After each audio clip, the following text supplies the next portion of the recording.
బంధువులారా, ఇవాళ చాలా విశేషమైనటువంటి దివసం. కలియుగ ప్రత్యక్ష దైవం శ్రీ వెంకటేశ్వర స్వామి, ముఖ్యంగా తెలుగు వారికి కులదైవం. వెంకటేశ్వర స్వామి యొక్క సుప్రభాతం తెలియని వారు, ఇంట్లో ప్లే చేసుకునే వాళ్ళు చాలా అరుదు. అంతటి సుప్రసిద్ధమైన శ్రీ వెంకటేశ్వర సుప్రభాతాన్ని, ప్రపత్తిని, మంగళాశాసనాల్ని అనుగ్రహించిన ప్రతివాది భయంకరం అన్నన్ అనే మహానుభావులు తిరునక్షత్రం ఈరోజు.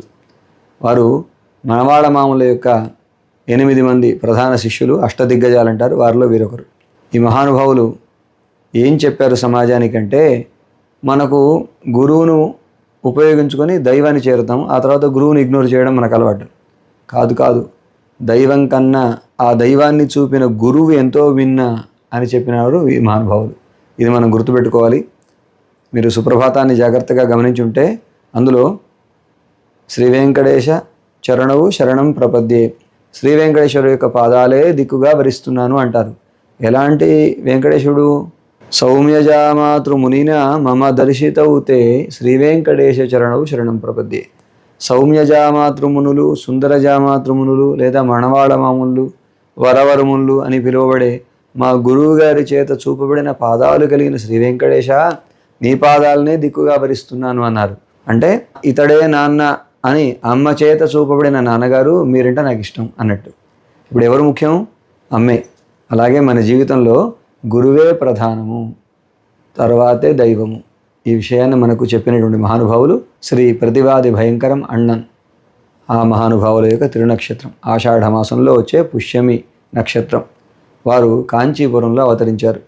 వారు అనేక గ్రంథాలు అంటే శ్రీభాష్యం, భాగవతం, పరాశర భట్టర్ స్వామి అష్టశ్లోకి, మనవాళ మామూలు అనుగ్రహించిన యతిరాజ వింశతి, వీటన్నిటికీ వ్యాఖ్యానాన్ని అనుగ్రహించారు.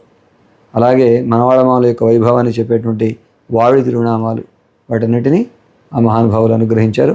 ఎన్నో వెంకటేశ్వర సుప్రభాతంలాగా రంగనాథ సుప్రభాతం, అనేక దివ్య దేశాలకు సుప్రభాతాలు కూడా వారు అనుగ్రహించారు. అలాంటి మహానుభావులు నిత్యస్మరణీయులు. సంవత్సరంలో ఒకసారి కాదు, ప్రతినిత్యం ఆ మహానుభావులకు నమస్కారం చేసుకోవాలి. అంతేకాదు మరొక సందేశం ఇస్తున్నారు వారు. మనం ఈ ప్రకృతిని అనుభవిస్తుంటాం.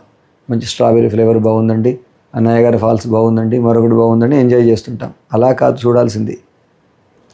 ఆ జలపాతాలలోని సౌందర్యానికి ఆ డిజైన్ చేసింది భగవంతుడు.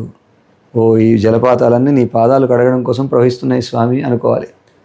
అక్కడ స్ట్రాబెర్రీ ఫ్లేవర్ నీకోసం ఎదురు చూస్తుంది అనాలి. ఈ ప్రకృతి అంతా ఒక ఆర్ట్.